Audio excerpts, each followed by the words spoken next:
$500 million. That was the number, and the silence that followed? Deafening. Judge Thomas didn't flinch as he read the verdict aloud, his voice cold, deliberate, almost theatrical. The courtroom, packed with reporters, aides, and political operatives, froze. No one moved. No one spoke. Jasmine Crockett sat still, her eyes locked on the judge, her expression unreadable, not defiant, not defeated. Just still. The cameras clicked, capturing the moment that would dominate headlines for weeks. A fine so astronomical, so punitive, it felt less like justice and more like vengeance. Whispers rippled through the room. Was this legal? Was this personal? Was this political? Thomas leaned back, satisfied. His robe draped like armor, his gavel resting like a weapon. To him, this was a statement, a warning shot to anyone who dared challenge the old guard. Crockett, a rising star, a voice for the unheard, had just been slapped with the kind of penalty that could bury careers, silence movements, and rewrite legacies. But Jasmine didn't blink. Outside, protesters chanted her name. Inside, her allies clenched fists, exchanged glances, waiting for her to react. The judge's eyes narrowed, expecting outrage, maybe tears. But Crockett simply reached for her notes, calmly, methodically. And then, she stood. The room held its breath. Because what Jasmine did next, no one saw coming. The courtroom wasn't just a legal arena. It had become a national stage. Outside, the streets pulsed with protest. Inside, the air was thick with tension, the kind that only builds when history is about to be made. Jasmine Crockett wasn't just another defendant. She was a symbol, a voice, a movement. For months, her speeches had gone viral. Her fiery takedowns of hypocrisy, her unapologetic pride in her roots, her refusal to play by the rules of polite politics. They had electrified a generation. Young voters, immigrants, activists, they saw themselves in her. And that terrified the establishment. Judge Thomas, once a quiet figure in the judiciary, had become a lightning rod. His rulings increasingly mirrored the rhetoric of the far right. Critics accused him of weaponizing the bench to punish dissent. Supporters called him a guardian of tradition. But this case? This fine? It felt different. It felt personal. The media couldn't look away. Cable news anchors speculated endlessly. Was Crockett being targeted for her politics? Her race? Her refusal to back down? Social media boiled with fury. #StandWithJasmine trended for days. Celebrities posted support. Students marched. Even some lawmakers broke ranks to question the legitimacy of the fine. And yet, through it all, Crockett remained composed. She didn't lash out. She didn't retreat. She prepared, because she knew what was at stake. This wasn't just a courtroom drama. It was a battle for the soul of American justice. A test of whether truth could survive power. Whether dignity could withstand punishment. Whether a woman who refused to be silenced could rewrite the rules. Judge Thomas had delivered his verdict. But the story wasn't over. Not even close. Because Jasmine Crockett was about to speak. And when she did, the entire country would feel it. Before the cameras, before the $500 million fine, before the moment that would define his legacy, Judge Thomas had already carved out a reputation, one built not on justice, but on control. He was appointed during a wave of judicial reshuffling, handpicked by a governor whose campaign had been bankrolled by corporate giants and ideological PACs. Thomas, a former prosecutor with a penchant for harsh sentencing, was seen as a reliable enforcer. He didn't interpret the law, he wielded it. His early rulings raised eyebrows. A whistleblower fined into bankruptcy. A journalist jailed for contempt after refusing to reveal a source. A mother denied custody for attending a protest. Each case chipped away at the illusion of impartiality. But Thomas never blinked. He called it preserving order. His critics called it something else, judicial authoritarianism. Behind the bench, he was untouchable. He rarely granted interviews, never explained his decisions, and dismissed appeals with a signature phrase: "The law is not a debate." His chambers were a fortress. His staff, loyal and silent. Rumors swirled about backdoor meetings, political favors, and a private network of donors who ensured his rulings aligned with their interests. And then came the Crockett case. To Thomas, Jasmine wasn't just a defendant. She was a threat, a rising congresswoman who spoke with fire, who challenged the very institutions he'd spent decades protecting. Her popularity unnerved him. Her defiance insulted him. And her refusal to play the game? That was unforgivable. He'd silenced many before. But Jasmine wasn't just another name on his docket. She was the embodiment of everything he couldn't control: youth, progress, identity, truth.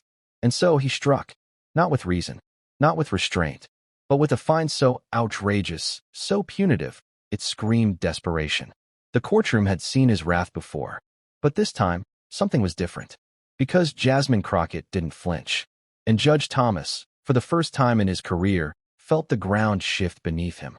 Before the courtroom, before the cameras, before the fine that tried to crush her spirit, Jasmine Crockett was already fighting battles most people never saw. She grew up in a neighborhood where sirens were more common than lullabies. Her mother worked double shifts. Her father taught her how to speak truth even when no one was listening. From an early age, Jasmine understood that justice wasn't something handed out. It was something you had to chase, claw for, demand. She chased it through law school, where she was often the only black woman in the room. She clawed for it in courtrooms where her clients were dismissed before they spoke. And she demanded it on the streets, standing shoulder to shoulder with protesters, not as a politician, but as a witness to pain. Her activism wasn't performative. It was personal. She defended tenants facing eviction, immigrants fighting deportation, and families torn apart by a system that saw them as statistics. She didn't just argue cases, she carried them. Every loss weighed heavy. Every win felt like a revolution. When she ran for Congress, they told her she was too bold, too loud, too unapologetic. But voters saw something else.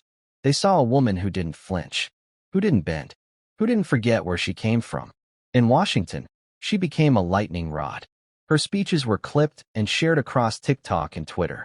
Her words, sharp, poetic, unfiltered, cut through the noise. She called out hypocrisy.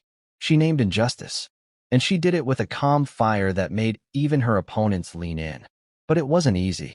Haysaw faced threats, smear campaigns, endless scrutiny. Unstable, radical. But Jasmine never let them define her. She knew who she was. She knew why she was there.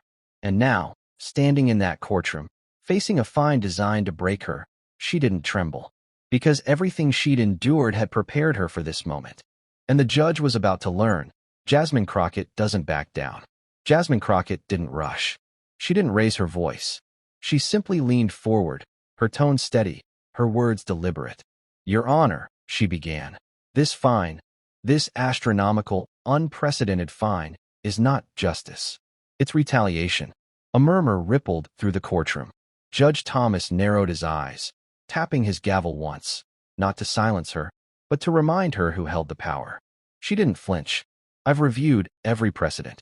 Not one case in this district, in this state, in this country, has ever levied a penalty of this magnitude for the charges you've cited. Not one."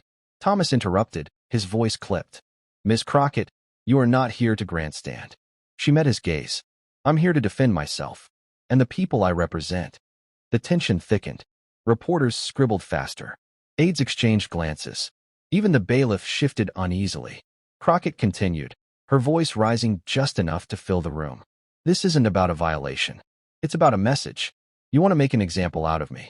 You want to remind people like me, people who speak truth to power, that there's a price." Thomas's jaw tightened. "You are dangerously close to contempt." She didn't back down. "And you are dangerously close to tyranny." Gasps echoed. The judge's face flushed. He leaned forward, his voice low and sharp. "You will respect this court." "I respect the law," she replied, "but I will not respect its misuse." The room was electric. Every word was a spark. Every glance, a fuse. Crockett wasn't just defending herself. She was indicting the system. And Thomas, once composed, now looked rattled. His fingers drummed the bench. His eyes darted to the gallery, to the cameras, to the legacy he thought he controlled. And then, she stood up. No permission, no hesitation, just power. And the room held its breath. Jasmine Crockett stood tall, her posture composed, her presence undeniable. The courtroom, still reeling from her defiance, fell into a hush so complete it felt sacred. She didn't raise her voice. She didn't need to. "Your Honor," she began, her tone measured. "I've spent my life studying the law, not just its language, but its purpose. And today, I'm compelled to remind this court of both. She paused. The silence stretched. Judge Thomas shifted in his seat. This fine, she continued, is not rooted in precedent. It's rooted in fear. Fear of change. Fear of truth. Fear of a voice that refuses to be quiet. She reached into her folder and pulled out a stack of documents. Let's talk precedent. In State v. Harrow, the defendant was accused of far more egregious violations: fraud, obstruction, and contempt. The fine? $75,000. In People v. Langford, a sitting congressman was found guilty of ethics violations and misuse of funds. The penalty? $120,000. She held up the papers. And yet, here I stand, facing a $500 million fine. For what? For speaking out? For challenging power? For refusing to apologize for who I am? Gasps echoed. Reporters leaned forward. Even the stenographer hesitated, eyes wide. Judge Thomas cleared his throat. Ms. Crockett, this is not a political platform. No, she replied. It's a courtroom. And in a courtroom, facts matter. So let's talk facts. She stepped forward. You've ruled against whistleblowers, against journalists, against protesters. You've silenced dissent and cloaked it in legal jargon. But the Constitution doesn't bend to your discomfort. Another pause. The judge's face tightened. The First Amendment guarantees freedom of speech. The 14th promises equal protection. And the judiciary is bound to uphold both, not punish those who invoke them. The gallery stirred. A young woman wiped a tear. An older man nodded slowly. Crockett's voice softened, but her words cut deeper. I come from a place where justice isn't a given, where you learn to fight for it, inch by inch. I've stood beside families who lost everything because someone in power decided they didn't matter. I've seen courts used as weapons, and I've sworn never to let that happen unchallenged. She turned to the audience. This fine isn't about me. It's about every person who's ever been told they're too loud, too proud, too different. It's about every immigrant who's been told to wait their turn, every activist who's been told to sit down, every woman who's been told to smile and stay silent. Judge Thomas opened his mouth, but no words came. Crockett stepped closer to the bench. You wanted to make an example out of me. But here's the truth. I am an example. Of resilience. Of courage. Of what happens when you refuse to be broken. The room was still. Even the cameras seemed to hold their breath. And just when you thought it was over, she said, her voice barely above a whisper, I have one final thing to say. The moment Jasmine Crockett uttered her final words, the courtroom erupted, not in chaos, but in awe. And outside those walls, the ripple effect began. Within minutes, clips of her speech flooded social media. TikTok stitched her takedown into anthem-like montages. Twitter, now X, lit up with hashtags. Hashtag Crockett clapback. Hashtag justice over power. Hashtag we stand with Jasmine. Her words were quoted, remixed, and turned into rallying cries. I respect the law, but I will not respect its misuse, became a viral slogan, printed on posters, t-shirts, and protest signs. Celebrities chimed in. Viola Davis tweeted, That's how you speak truth to power. John Legend posted a video of Crockett's mic drop moment with the caption, This is what courage looks like. Even politicians who had previously kept their distance now leaned in, some calling for an ethics review of Judge Thomas, others demanding broader judicial reform. Cable news scrambled to catch up. Pundits who once dismissed Crockett as too radical now debated whether she'd just reshaped the national conversation on judicial accountability. Op-eds poured in from every corner of the ideological spectrum. The New York Times called her speech a masterclass in constitutional clarity. The Atlantic dubbed it the moment the bench blinked. But it wasn't just headlines, it was people. Rallies formed in major cities. In Atlanta, thousands gathered outside the courthouse chanting her name. In Chicago, law students held teach-ins dissecting her legal arguments. In Houston, immigrant families marched with signs that read, We are not afraid to speak. And in Washington, the pressure mounted. Congressional aides reported a flood of calls demanding oversight hearings. Petitions circulated calling for Judge Thomas's resignation. Legal scholars began drafting proposals for judicial transparency reforms. Jasmine Crockett hadn't just defended herself. She'd ignited something. America wasn't just watching. It was responding. Jasmine Crockett stood at the center of the courtroom, no longer just a defendant, but a mirror reflecting the soul of a nation. The silence that followed her mic drop moment wasn't empty. It was sacred. And when she spoke again, her voice carried the weight of generations. "This isn't about me," she said, her eyes sweeping across the room. "It's about every person who's ever been told to sit down and stay silent." She paused, letting the words settle. "It's about the immigrant child who translates for their parents at a government office. The black teenager who's followed in a store for no reason. The woman who's interrupted mid-sentence in a boardroom. The activist who's called angry for demanding dignity." Her voice didn't tremble. It soared. "I was fined $500 million not because I broke the law, but because I broke the silence. Because I refused to shrink. Because I dared to speak with conviction, with clarity, and with pride." Judge Thomas sat motionless. The gavel before him now looked less like a symbol of authority and more like a relic of a fading era. Crockett continued, "We are told that justice is blind. But too often, it's deaf to the voices that need it most. I didn't come here to win a case. I came here to remind this country of its promise." She turned toward the gallery. America was built on dissent, on bold voices, on people who refused to accept injustice as inevitable. That's our legacy. That's our power. A tear rolled down the cheek of a young woman in the back row. A man clutched his chest, nodding slowly. The room wasn't just listening, it was feeling.